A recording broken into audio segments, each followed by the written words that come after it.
The 18th of April 2018 21H43 Copyright AFP. File. Nearly 5 million foreign tourists visit Cuba every year, among them more than a million Canadians HAVANA. AFP. Cuba said Wednesday it saw no justification for Canada's decision to recall the families of its diplomatic staff on the island following a probe into an as-yet unexplained illness affecting U.S. and Canadian envoys. The Cuban government respects the decision taken by the Government of Canada but sees it as lacking any justification, said a Foreign Ministry statement.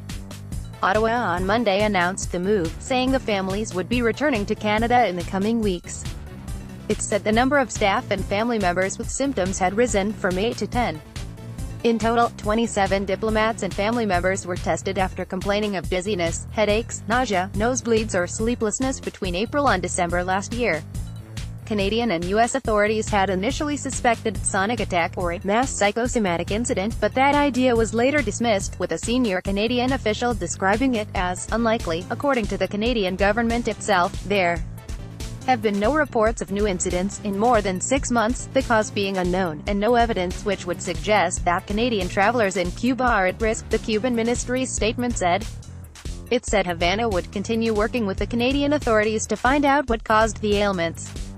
Canadian officials have said previously this situation does not warrant the closure of Canada's mission in Havana, and Ottawa does not believe there are any risks for Canadian tourists.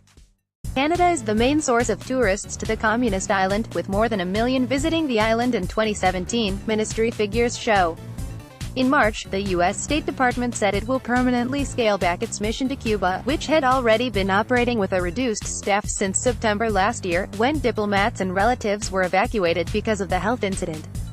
In all, at least 24 U.S. envoys and family members fell ill. Copyright 2018 AFP.